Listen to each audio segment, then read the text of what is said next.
സുഹൃത്തുക്കളെ, നമ്മുടെ രാജ്യം വളരെ അപകടത്തേക്കാണ് പോണത്.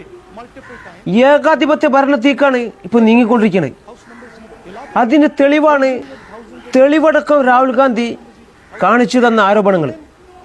നരേന്ദ്രമോദി മത്സരിച്ച കർണാടകയിലെ ബാംഗ്ലൂരിൽ മാത്രം കഴിഞ്ഞ ലോക്സഭാ തെരഞ്ഞെടുപ്പിൽ 1,00,000 കള്ളവോട്ട് കണ്ടെത്തി. അതേപോലെ ഇന്ത്യയുടെ പല സംസ്ഥാനങ്ങളിലും ഒരാൾക്ക് 4-5 വോട്ട്, ഒരാൾ താമസിക്കുന്ന ഫ്ലാറ്റിൽ 80 വോട്ട്, ഒരാൾക്ക് തന്നെ 2-3 സംസ്ഥാനത്ത് വോട്ടുകളുണ്ടായിരുന്നു. ഇങ്ങനൊക്കെ തട്ടിപ്പും വെട്ടിപ്പും നടത്തിയാണ് BJP അധികാരത്തിൽ കയറിയത്. കഴിഞ്ഞ ലോക്സഭാ തെരഞ്ഞെടുപ്പ് റിസൾട്ടിൻ്റെ അന്ന് തന്നെ നമ്മൾക്ക് സംശയം വന്നിന്. ഇത് ഭയങ്കര ദയനീയ അവസ്ഥയാണ്. BJPൻ്റെ B ടീമായിട്ടാണ് ഇപ്പോൾ ഇലക്ഷൻ കമ്മീഷൻ പ്രവർത്തിക്കുന്നത്. ഇവര് വരുതി നിൽക്കാത്ത ഇലക്ഷൻ കമ്മീഷന്മാരെ ഇവർ ഓരോന്നോരോന്നായി പിരിച്ചുവിട്ട്.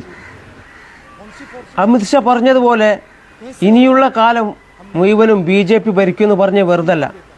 അതിനുള്ള ഓരോ തെളിവുകളാണ് ഇപ്പോൾ കണ്ടുകൊണ്ടിരിക്കുന്നത്. ഇതിനെതിരെ നമ്മുടെ രാജ്യം ഒറ്റക്കെട്ടായി കക്ഷി രാഷ്ട്രീയ ഭേദമന്യേ എല്ലാവരും ഒന്നിക്കേണ്ട സമയമാണിത്.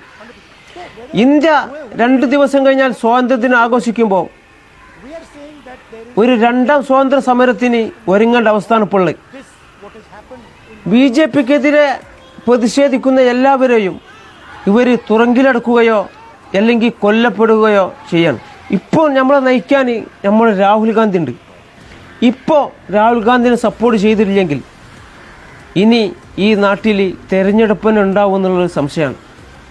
അതിനുള്ള സൂചനകളാണ് ഇപ്പോൾ നടന്നുകൊണ്ടിരിക്കുന്നത്. കൃത്യമായ തെളിവ് നൽകിയിട്ടും ഇനിയും തെളിവാണ് അവർ ചോദിക്കുന്നത്. അവിടെ മാത്രമല്ല, ഈ കഴിഞ്ഞ മഹാരാഷ്ട്ര നിയമസഭാ തെരഞ്ഞെടുപ്പിൽ 3,00,000 കള്ളവോട്ടാണ് അവിടെ നടന്നത്. അപ്പോൾ അവർക്ക് ഭരണം തന്നെ തിരിച്ചു പിടിക്കാം. ഉത്തരാഖണ്ഡ്, മധ്യപ്രദേശ് എല്ലാ സംസ്ഥാനത്തും സമാനമായ രീതിയിൽ ഇത് നടന്നിന്. ഈ ന്യൂസ് ഇപ്പോഴും നമ്മൾ കുട്ടികൾ അറിഞ്ഞിട്ടില്ല. നമ്മൾ കുട്ടികളോട് പറയാനുള്ളത്, നിങ്ങൾ ഇൻസ്റ്റാഗ്രാമിലൊക്കെ റീല് കണ്ടോ?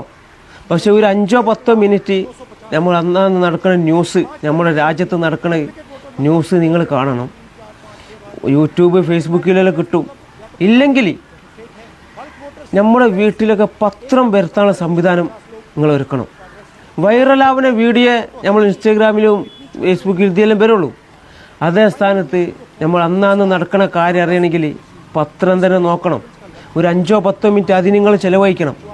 അല്ലെങ്കിൽ നമ്മൾ നായി നക്കിയ മാതിരാവും ജീവിതം. നമ്മുടെ രാജ്യത്ത് നടക്കുന്നത് നമ്മൾ അറിയണം. ബീഹാറിൽ 3,00,000 കള്ളവോട്ട് ഇപ്പോൾ കണ്ടെത്തി. ഡിജിറ്റൽ ഡാറ്റ ചോദിച്ചിട്ട് ഇലക്ഷൻ കമ്മീഷൻ കൊടുക്കണില്ല.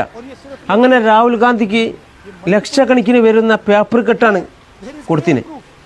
ലക്ഷക്കണക്കിന് പേര് വരുന്നത്. അത് ഇവർ 6 മാസം കൊണ്ട് 40 പേര് വെച്ച് കൃത്യമായി പഠിച്ചതിൻ്റെ അടിസ്ഥാനത്തിലാണ് ഈ സത്യം പുറത്തു വന്നത്. ഇതിനെതിരെ രാജ്യം ഒന്നാകെ തെരുവിൽ ഇറങ്ങേണ്ട സമയമാണിത്.